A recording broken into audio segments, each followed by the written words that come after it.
It was a bitterly cold night in December. The streets shimmered under the dim orange glow of the city lights, and snowflakes fell softly, covering everything in silence. Inside a luxurious black SUV parked near the park, a little girl named Emma pressed her tiny hands against the foggy window. "Daddy," she whispered. "Look over there. Her father, Nathan Hale, the CEO of one of the biggest tech companies in the city, turned his head. Near a bench, he saw a young woman wrapped in a torn blanket, her arms tightly holding a small bundle, her baby. The woman was trembling, her face pale, her lips blue. "Daddy, her baby is freezing," Emma cried, tugging at his sleeve. Nathan hesitated for a moment. His world was business meetings, billion-dollar decisions, polished boardrooms. He wasn't used to moments like this. But Emma's eyes, full of innocence and compassion, left him no choice. He stepped out of the SUV, his breath visible in the icy air, and approached the woman.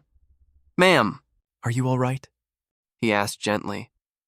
The woman looked up, startled, clutching her baby closer. "Please," she said, "we just need to rest a little. We'll leave soon. I promise." Nathan shook his head. "No, you're coming with us. It's freezing out here." Her eyes widened. I can't. I don't even know you." Emma jumped out of the car and ran to her. "You can trust my daddy. He helps everyone. And your baby looks really cold."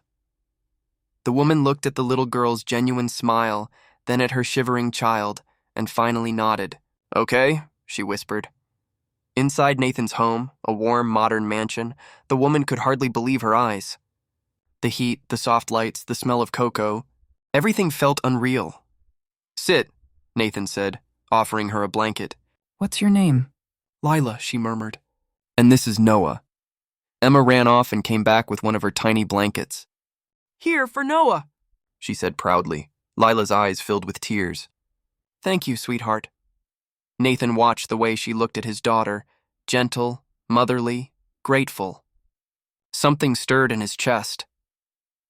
Later that night, when the baby was asleep, Nathan brought Lila a bowl of soup. "Eat," he said softly. She hesitated, embarrassed. "I'm sorry for the trouble." "I didn't mean to." "It's no trouble," Nathan interrupted. "No one should be out there tonight." Especially with a child, their eyes met. For the first time, Lila saw not a powerful CEO, but a man who carried sadness in his eyes. Over the next few days, Lila and Noah stayed in Nathan's guest room. Emma adored them both. The house, once quiet and empty, now echoed with laughter. Lila offered to help around the house, washing dishes, cooking simple meals, even repairing Emma's toys. Nathan noticed how careful and graceful she was, how easily she smiled when she thought no one was looking. One morning, Nathan came downstairs to find Lila humming softly to Noah, sunlight touching her hair. He paused, watching her. Something about her peace healed something in him. "Good morning," she said, noticing him. "Good morning," he replied with a small smile. "That song, it's beautiful." "It's an old lullaby my mom used to sing," Lila said quietly. "She passed when I was young." Nathan nodded. "Mine too." Their silence wasn't awkward, it was warm. Two broken souls slowly recognizing each other. That night, Emma insisted they all have dinner together. Between laughter, stories, and a few stolen glances, the tension in Nathan's heart eased. When Emma ran off to play, Nathan finally asked, "Lila, what happened to you?" She looked down. "I used to work at a small cafe. When the owner sold it, I lost my job.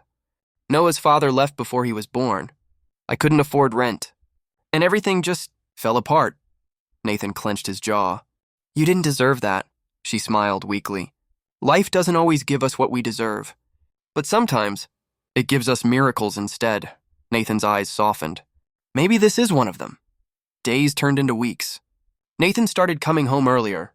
He found himself drawn to Lila's warmth, her kindness, the way she loved Emma as if she were her own. One snowy evening, after Emma had gone to bed, Nathan found Lila outside, standing on the porch, watching the snow. "You're thinking about leaving," he said. She nodded. "I can't stay here forever. You've done too much already." Nathan took a step closer. "You don't understand. Since you came, this house doesn't feel empty anymore." Lila's eyes filled with tears. "Nathan!" He gently brushed a tear from her cheek. "Lila, I don't know what the future holds, but I know I don't want a day without you or Noah." Her lips trembled. Are you sure? I'm not you're everything, he said softly. You're kind, strong, beautiful. You made me remember what love feels like. Lila's breath caught. She felt his hand find hers warm against the cold night. And when he leaned in, the kiss that followed wasn't rushed. It was slow, tender, full of all the words they hadn't said. Months later, a wedding bell rang in that same house. Emma was the flower girl. Noah giggled in Nathan's arms, and Lila walked down the aisle in a simple white dress. When she reached him, Nathan whispered, I once saved you from the cold. But you're the one who warmed my heart. Tears shone in her eyes, and you gave me a home. The crowd applauded as they kissed, and Emma shouted, Yay! We're a family now. Snow fell softly outside, but inside the Hale home, it was nothing but warmth, laughter, and love, proof that sometimes miracles come disguised as a knock on your door at 2 a.m.